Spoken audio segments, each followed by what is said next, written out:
Good morning, students. Welcome back to our channel. Hi, I am Priya Dharmesh Tiwari from Best English School. Today we are going with subject English for a standard second. Granny, Granny, please comb my hair. आज जो हमारी poem है granny granny please comb my hair, आज हम इसकी word meaning, Hindi explanation and question answer करेंगे. Okay, तो चलिए पहले हम अपना वीडियो स्टार्ट करते हैं. Granny granny please comb my hair. Granny, Granny, please comb my hair. Granny, Granny, please comb my hair. You always take your time, you always take such care. You put me to sit on a cushion between your knees. You rub a little coconut oil, parting gentle as a breeze. Granny, Granny, please comb my hair. You have all the time in the world, and when you are finished, you always turn my head and say, now who is a nice girl. तो granny किसको हम कहते हैं? Granny हम कहते हैं दादी को. ठीक है, ग्रैनी हम किसको कहते हैं? दादी को. Granny granny please comb my hair. तो इसमें कह रही है कि जो बच्ची है वो अपनी दादी से कह रही है कि ग्रैनी ग्रैनी दादी दादी प्लीज़ मेरे बालों में कंघा कर दो. आपको पता है ना, जब आपकी मम्मा लोग होती हैं, ठीक है, अगर बहुत कुछ काम कर रही होती हैं और आप उनसे कुछ कहते हो तो वो एक ही बात बोलती है ना, जाओ दादी से करा लो, है ना, जाओ दादी के पास जाओ और उनसे करा लो. तो यहाँ पर भी यही चीज़ है, जो बच्ची है और वो अपनी दादी से कह रही है कि दादी दादी प्लीज़ मेरे बालों में कंघा कर दो. You always take your time, you always take such care. वो कह रही है, बच्ची जो है वो अपनी दादी जी से कह रही है कि आप मुझे अपना बहुत सारा टाइम देते हो, हमेशा मुझे अपना टाइम जो है मुझे देते हो. You always take such care. और जो है आप मेरी हमेशा ध्यान रखते हो, आप जो है हमेशा मेरा ध्यान रखते हो. ये बात सही है, दादी लोग बहुत ध्यान रखती हैं बच्चों का ना, कि उसने खाया कि नहीं खाया. अगर आप कह भी दोगे ना कि नहीं दादी मेरा पेट भरा है, नहीं नहीं नहीं नहीं खाया होगा, अच्छे से नहीं खाया होगा, दादी कहती है ना ऐसा. तो देखिए यही चीज़ है कि यहाँ पे जो दादी है अपनी पोती से, है ना, बहुत प्यार करती है. You always take such care कहते हैं आप जो है हमेशा अपना टाइम, जो हमेशा आपका जो टाइम होता है वो आप मुझे देते हो और मेरा बहुत अच्छा ध्यान रखते हो. You put me to sit on a cushion. आप मुझे जो है कुशन पे बिठाते हो. कुशन तो पता है ना आपको, घर में जो सब सोफे वगैरह होते हैं तो उसमें हम कुशन रखते हैं ना. ये देखिए यहाँ पे आपको कुशन दिख रहा होगा, और ये देखिए नीज़ है ना, ये जो हमारे घुटने होते हैं ये इनको इंग्लिश में क्या बोलते हैं? नीज़ बोलते हैं. तो इसमें कह रही है कि आप जो है हमेशा मुझे कुशन पे बिठाते हो अपने दोनों घुटनों के बीच में. You rub a little coconut oil. और मेरे बालों में क्या करते हो? कोकोनट ऑयल को रब करते हो, यानी कि धीरे धीरे से ऐसे करके लगाते हो. Parting gentle as a breeze. और मेरे बालों में पार्टिंग करते हो, यानी कि ऑयल लगाने का मतलब ये तो है नहीं कि हम ऐसे ही लगा लेते हैं ना. क्या करते हैं? बालों को धीरे धीरे से करके पार्ट करके उसको धीरे धीरे करके लगाते हैं. मम्मा आपकी ऐसी लगाती होंगी, दादी भी ऐसी लगाती होंगी. Okay, you have all the time in the world and when you are finished. यानी कि जब आप जो है आप पूरा काम ख़त्म कर लेते हो और दुनिया में सबसे ज़्यादा टाइम आप ही के पास है.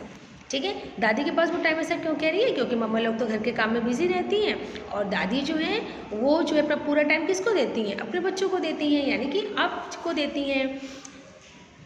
तो वही कह रही है कि आपके पास दुनिया में सबसे ज़्यादा टाइम है. और व्हेन यू आर फिनिश्ड कह रही है कि जब आप अपना काम पूरा ख़त्म कर लेते हो, यानी कि जब उसके बालों में ऑयल लगा के पूरा काम फिनिश हो जाता है. You always turn my head and से. और क्या कहते, आप हमेशा मेरे मतलब जो हेड है यानी कि सर है उसको ऐसे टर्न करके कहते हो. क्या कहते हो? Now who is a nice girl. ये अच्छी बच्ची कौन है ना. ये जो छोटे बच्चे होते हैं तो आप देखते होंगे ना कि हम जब वो कुछ करते हैं तो हम कहते हैं अरे ये प्यारा सा बच्चा कौन है ना. तो वैसे वो कह रही है कि दादी जब आप मेरे बालों में तेल लगा देते हो, ऑयलिंग कर देते हो और फिर आप जो है मेरे ऐसा जो मेरा मुंह है यानी कि जो मेरा फेस है उसको टर्न करके क्या कहते हो? ये प्यारी सी बच्ची कौन है. ठीक है, तो ये देखिए हमारी पोएम थी. अब हम इसके करेंगे world meaning.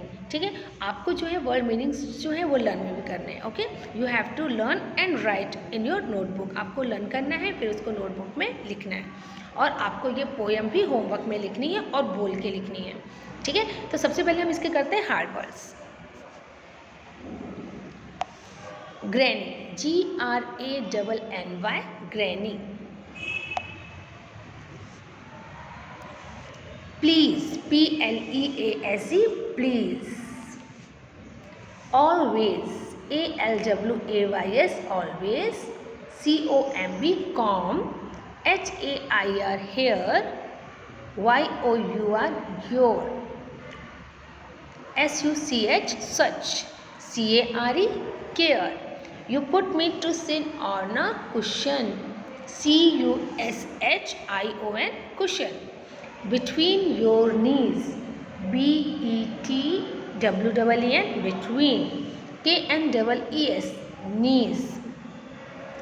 You rub a little coconut oil, LITTLE, little, COCONUT, coconut. Parting, PARTING, parting. Gentle, GENTLE, gentle. आपको जब ये वर्ड्स आप लिखते हो ना तो आप उनको बोल के ही आपको लिखना है, ठीक है। ऐसे नहीं करना है कि मतलब आए नहीं और उसके पास लिख करना है। जब भी आप वर्ड्स लिखोगे तो इनकी मीनिंग के साथ लिखोगे। जब आप मीनिंग के साथ पढ़ते हो तो आपको देखिए जो मीनिंग्स होती हैं वो हमें जल्दी लर्न भी हो जाती है और हमें पढ़ना भी आ जाता है। Okay, finished, FINISHED, finished, WORLD, world, ALWAYS, always हम कर चुके हैं, TURN, turn, nice, NICE, nice, GIRA, girl. ठीक है, तो देखिए ये जो मुझे लग रहे थे कि हार्ड वर्ड्स आपके लिए हैं, बट आपको अगर कोई भी वर्ड पढ़ने में प्रॉब्लम हो रहा हो तो आप उसको लिख सकते हो, ठीक है। You can write. Now we will do the word meaning of this chapter. CARE, care, to feel concern, to feel concern. Care means क्या होता है बेटा? देखभाल करना। केयर मीन्स क्या होता है? देखभाल करना। तो टू फील कंसर्न यानी कि हम जब किसी की देखभाल हम कब करते हैं? जब हम किसी के बारे में चिंता रखते हैं, है ना, कि उसने खाया होगा कि नहीं खाया होगा, उसने ये काम किया होगा कि नहीं किया होगा, हमें चिंता लगी रहती है। To feel concern. Question, a bag of cloth with a lot of soft material. ठीक है, a bag of cloth with a lot of soft material, knees joint between the thigh and lower leg. आपको ये नहीं लिखना है, ठीक है। Example sentence जो दिया है इसको आपको ये नहीं लिखना है। Okay, joint between the thigh and lower leg. Okay, gentle, kind, breeze, gentle wind, world, the whole earth, nice means good, world का मतलब पूरा संसार यानी कि whole, the whole earth का मतलब क्या हुआ? यहाँ पे पूरी दुनिया। gentle, kind, knees joined between the thigh and lower leg यानी कि जो हमारी थाई होती है और लोअर लेग होता है उसके बीच में जो हमारा घुटना जैसा होता है ना, जिसको आप घुटना बोलते हो, ठीक है, उसको हम क्या बोलते हैं? नी, KNEES, नीज। ओके, अब हम करेंगे इसके question answer.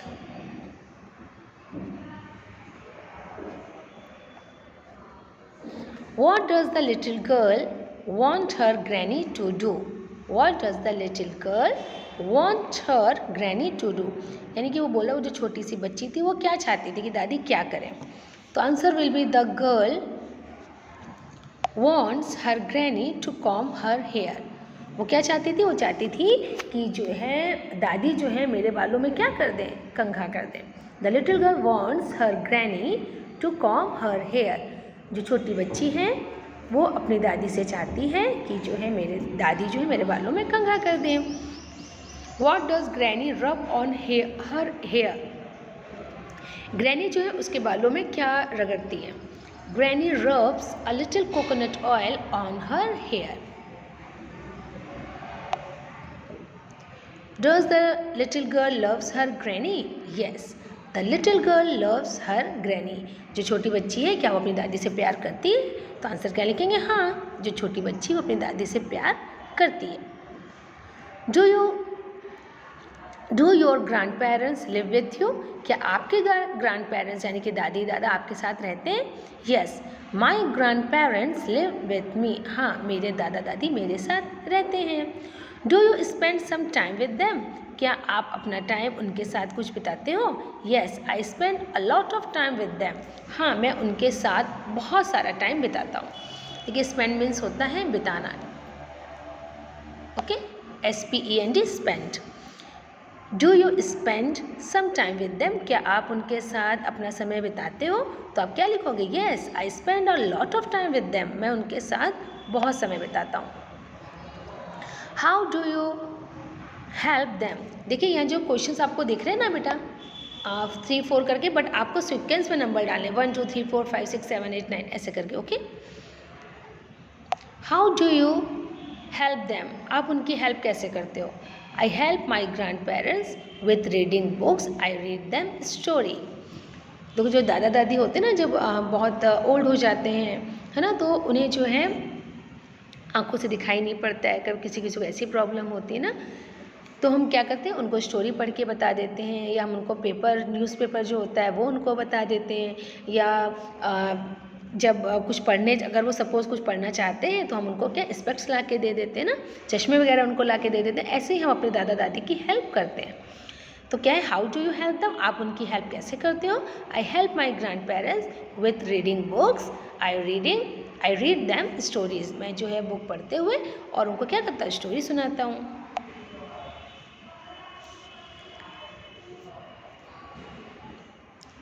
What do you call grandmother in your language, आप अपनी दादी को अपनी लैंग्वेज में क्या बुलाते हो, अपनी भाषा में क्या बुलाते हो? I call my grand mother दादी माँ, बहुत से अपने जो दादी को क्या बुलाते हैं, दादी माँ. आप जो बुलाते हो आप दादी माँ की जगह वो लिख सकते हो. Okay, what do you call grand father in your language, आप जो है दादाजी को यानी कि बाबा को आप क्या बुलाते हो? तो I call my grand father दादा जी. देखिए जब भी हम अपने से बड़े को किसी को भी बुलाते हैं तो हमें जी ज़रूर लगाना चाहिए. ठीक है, जैसे पापा जी, मम्मी जी, दादी जी, है ना. Do you know any old people, can you name them, क्या आपके घर के बगल में या नेबर, यानी कि नेबरहुड माने क्या होता है, आपके जो पड़ोसी होते हैं ना, तो do you know any old people, क्या आप किसी बूढ़े इंसान को जानते हो, आदमी को जानते हो? कैन यू नेम देम, क्या आप उनके नाम बता सकते हो? तो आप क्या कहोगे, yes I know many old people in my neighbourhood, हाँ मैं अपने जो है पड़ोस में रहने वाले बूढ़े लोगों को जानता हूँ. Their names are uncle Harish and Rajesh, और उनका नाम क्या है, हरीश या राजेश. आप हरीश और राजेश की जगह जो नेम हो वो लिख सकते हो. Okay, how can you make them happy, discuss with your class, आप उनको जो है खुश कैसे रखते हो? I can make them happy bye talking with them, मैं उनको कैसे खुश रखता हूँ, मैं उनको उनसे बातें करता हूँ तो उससे खुश हो जाते हैं. क्योंकि देखिए जो बूढ़े लोग होते हैं, ठीक है, जैसे जो वर्क वगैरह कुछ नहीं करते तो बेचारे घर में पड़े पड़े क्या हो जाते हैं, बोर हो जाते हैं, और उनकी जो बॉडी होती है वो थोड़ी सी वीक हो जाती है, बोन्स वीक हो जाते हैं. So they are not able to go anywhere, वो कहीं आ जा नहीं सकते हैं. तो हम क्या करते हैं कि उनके साथ टाइम बिताते हैं, उनके साथ बातें करते हैं, तो उन्हें अच्छा लगता है ना. Have you ever gone out with your grand parents, क्या आप कभी अपने ग्रैंड पेरेंट के साथ बाहर गए हो? Yes I went Shimla with my grand parents, हाँ मैं शिमला गया अपने ग्रैंड पेरेंट्स के साथ. ठीक है, तो ये देखिए हमारी वर्ड मीनिंग्स हो गई हैं, ये हमारे क्वेश्चन आंसर्स हैं. ठीक है, आपको ये क्वेश्चन आंसर लर्न करने हैं. ठीक है, लर्न करके आपको नोटबुक में भी लिखने हैं. ये देखिए कितने अच्छे अच्छे क्वेश्चन आंसर है ना.